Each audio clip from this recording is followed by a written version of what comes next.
नमस्कार। आज हम एक ऐसे टॉपिक पर बात करने जा रहे हैं जो बहुत से लोगों के लिए न सिर्फ जरूरी है बल्कि काफी पर्सनल भी है। पीसीओडी और इनफर्टिलिटी।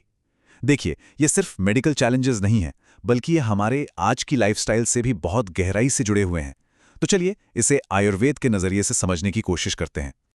तो सबसे पहला सवाल तो यही उठता है कि हमारी इस मॉडर्न जिंदगी में पीसीओडी और इनफर्टिलिटी के मामले इतने ज्यादा क्यों बढ़ रहे हैं।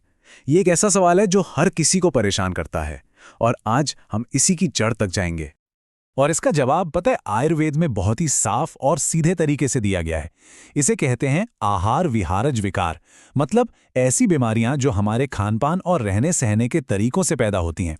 कहने का मतलब यह है कि ये प्रॉब्लम्स अचानक से नहीं आती बल्कि ये हमारी रोज की आदतों का ही नतीजा होती हैं।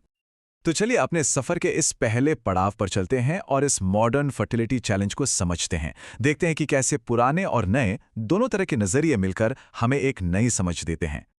आयुर्वेद में ना पीसीओडी जैसी कंडीशंस के लिए एक खास शब्द है, आर्तव दृष्टि। इसका सीधा सा मतलब यह है कि शरीर में कफ दोष जो शरीर में भारीपन लाता है वो बढ़ जाता है और ओवेरियन चैनल्स यानी आर्तवाहिनी नाड़ियों में एक तरह की रुकावट या ब्लॉकेज पैदा कर देता है और यही ब्लॉकेज फॉलिकल्स को ठीक से बढ़ने नहीं देता। यहां पर यह देखना बड़ा दिलचस्प है कि कैसे आयुर्वेद और मॉडर्न साइंस एक ही सिक्के के दो पहलुओं की तरह हैं। जहां मॉडर्न डायग्नोसिस कहता है कि ये हार्मोनल इम्बैलेंस है, वहीं आयुर्वेद कहता है कि ये कफ पित्त दोष का इम्बैलेंस है। जहां बात इंसुलिन रेजिस्टेंस की होती है, आयुर्वेद उसे आम यानी शरीर में जमा हुए टॉक्सिन से जोड़ता है। तो फोकस सिर्फ लक्षणों पर नहीं बल्कि बीमारी की जड़ पर चला जाता है। तो अब जब हमने प्रॉब्लम को समझ लिया है तो चलिए अब ये देखते हैं कि आयुर्वेद इसकी जड़ तक कैसे पहुंचता है।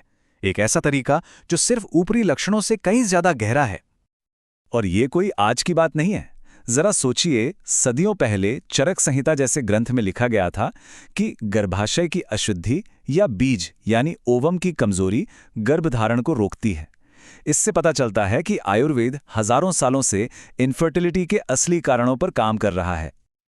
और यही आयुर्वेद की सबसे बड़ी खासियत है। वो इसे सिर्फ ओवरीज से जुड़ी एक प्रॉब्लम नहीं मानता। नहीं, ये एक सिस्टमिक इशू है जो पूरे शरीर के तालमेल पर असर डालता है। तो इस तरह ध्यान किसी एक अंग से हटकर पूरे इंसान पर आ जाता है। तो प्रॉब्लम की बात हो गई, अब आते हैं सॉल्यूशन पर। और अच्छी बात यह है कि आयुर्वेद एक बहुत ही क्लियर और स्ट्रक्चर तरीका बताता है, एक 3 स्टेप हीलिंग पाथ। ये 3 स्टेप्स का प्रोसेस बहुत ही लॉजिकल है। पहला स्टेप है शोधन, मतलब पंचकर्म जैसी थेरेपीज के जरिए शरीर की सफाई ताकि टॉक्सिन्स बाहर निकलें। दूसरा स्टेप है शमन, जिसमें कुछ खास जड़ी बूटियों का इस्तेमाल करके हार्मोन्स को बैलेंस किया जाता है। और तीसरा आखिरी स्टेप है रसायन, जो रिप्रोडक्टिव टिश्यूज को पोषण देता है, उन्हें फिर से ताकतवर बनाता है। शमन वाले फेज में हम नेचर की पावर का इस्तेमाल करते हैं, जैसे शतावरी है जो हार्मोनल बैलेंस के लिए कमाल की चीज है। अशोक एक बहुत ही पावरफुल यूट्रीन टॉनिक है। लोध्र ओवेरियन सिस्ट को कंट्रोल करने में मदद करता है। और गिलोय और त्रिफला ये तो शरीर को डिटॉक्स करके मेटाबॉलिज्म सुधारने के लिए जाने ही जाते हैं।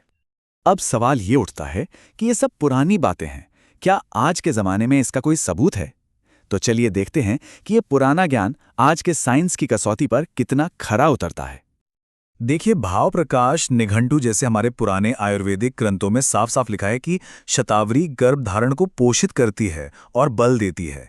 ये शतावरी का ट्रेडिशनल यूज दिखाता है। और इसी पुरानी बात को आज का साइंस कंफर्म कर रहा है।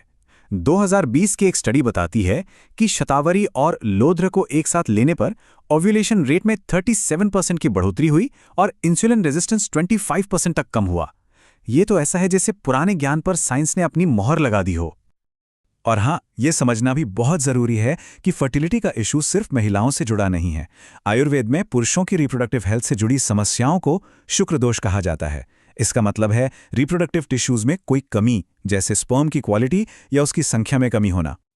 और इसके लिए भी हमारे पास बहुत मजबूत साइंटिफिक सबूत हैं। 2018 के एक क्लिनिकल ट्रायल में देखा गया कि 90 दिनों तक अश्वगंधा लेने से स्पर्म मोर्टेलिटी में 57%, सोचिए 57% की बढ़ोतरी हुई। ये बहुत बड़ा नंबर है।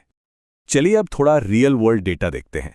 2024 के क्लिनिकल फीडबैक के हिसाब से 73% महिलाओं ने 90 दिनों के अंदर रेगुलर ओव्यूलेशन रिपोर्ट किया और 52% ने 6 महीने के अंदर नेचुरली कंसीव भी किया।